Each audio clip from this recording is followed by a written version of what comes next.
All right, welcome back to episode 3 of the top 25 all-time White Sox players, as told by White Sox fan card collector. So I'm hoping you're enjoying it so far. Feel free to send comments. I would love to see some people kind of do some response videos too of what their top 25 list would be. Could be their favorite team. It could be also the White Sox, which I think would be kind of ideal. So we left off with Doc White at number 16. We're going to pick up at number 15 with this video, and that's going to be our only third baseman on the list, and this is Robin Ventura. When I first thought about him, I didn't think he'd actually probably would crack the top 20, but I was looking at his stats. He had 6 Gold Gloves and 2 All-Star appearances during his time with the White Sox, and that's where he spent most of his career. Finished with a WAR of 56.1 and had 294 home runs and just under 1,200 RBIs. So pretty serviceable career, and he was a pivotal part of our 93 team that went to the playoffs. He was like our next big bat on the team, probably after Frank Thomas on there. So Robin Ventura is on the list. And actually, I have him just after a guy that actually is in the Hall of Fame, and one of the guys that actually was on both the 83 playoff team and also the 2000 playoff team when he was brought back, and that is Harold Baines. Enough has been said about Harold Baines' candidacy and induction into the Hall of Fame, so I don't need to kind of really go into that. Most of his career was spent as a DH, but most of the seasons, including the 2 times he kept coming back to the White Sox, really kind of made him predominantly a White Sox player. He's on this list a little higher than maybe I would have put him just because of the legacy with the team, and he's kind of considered to be one of the faces of the team and the faces of the franchise, has been a coach for the team many years.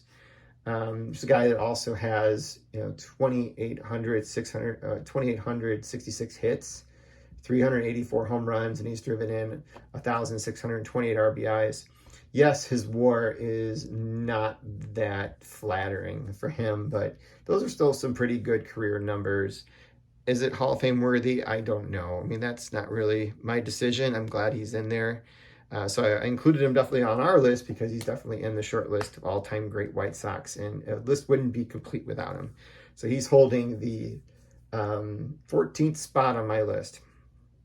All right, number 13, we're going to go back to another left-handed pitcher, a member of the Go-Go White Sox, and that's Billy Pierce.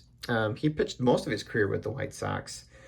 Billy Pierce, and this is an autograph card from 1959 Topps, which was the year they went to the World Series, ended up with a career WAR of 53.3. His name comes up a lot in the Veterans Committee as somebody maybe they'll consider electing into the Hall of Fame, but he never typically gets enough votes. And I'll be honest, in this last round, his name didn't really fit with the guys that were being considered for the Hall of Fame, but it was nice that he was listed. He won 211 games, had an ERA of 3.27, 1 strikeout short of 2,000, and appeared in 7 All-Star games with us. He actually it was in one other World Series, but he wasn't with the White Sox, and this happened when he was with the San Francisco Giants in the early 60s. But Billy Pierce, another all-time great for our team. He's got a statue with the team and his number retired. Any White Sox list of all-time greats, again, if you didn't have him on there, it would be an inadequate list. Now we have up to number 12. This is a guy who spent more seasons with the White Sox, but decided to have a Red Sox cap in the Hall of Fame, and actually that's going to be Carlton Fisk. Most of his great seasons are going to be with the Red Sox, and his most memorable moments from sort of a national standpoint were with the Red Sox. For us, it's going to be about, being the most games at catcher, most home runs at catcher, and I think even maybe the most hits at catcher. All those things have since been broken, but that was kind of his legacy with us, and he was part of the 83 playoff team. Carlton Fisk has a WAR of 68.5, so definitely right in that sweet spot for Hall of Famers, and was one of the better catchers during his time. Had 376 home runs for a while. I think he may have been second on our home run list, if not maybe our all-time home run leader. We don't have a lot of all-time great home run hitters in our organization. We have really just one who we'll go to on our list at some point.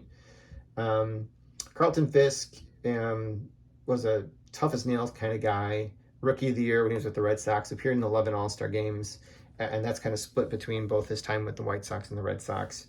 Definitely a guy that local fans just continue to love and admire. And the last one for tonight actually kind of fits the theme of the last video. I don't have a card for this last one, and I thought this list needed to include this guy. Even though his career was cut very short, had equal number of seasons with us as well as with Cleveland, and then 2 with the Oakland Athletics, and that's Shoeless Joe Jackson. So he's at our number 11 spot. Shoeless Joe may have also potentially been one of the all-time greats. His cards sell as if he was a Hall of Famer for sure. The most probably famous of the guys that are on the Black Sox and the guys that were actually suspended as a result of the World Series scandal of 1919. A career 356 hitter. I mean, what more do you have to say about that? Hit 408 at one point in his career for a season and didn't win the batting title actually that year. I think that was the year that I think Ty Cobb hit higher than him. But Joe Jackson is my final one for tonight. Next video, we're going to be cracking into that top 10. So where some of the really big names in the White Sox are ahead. Hope you're enjoying this. Bye.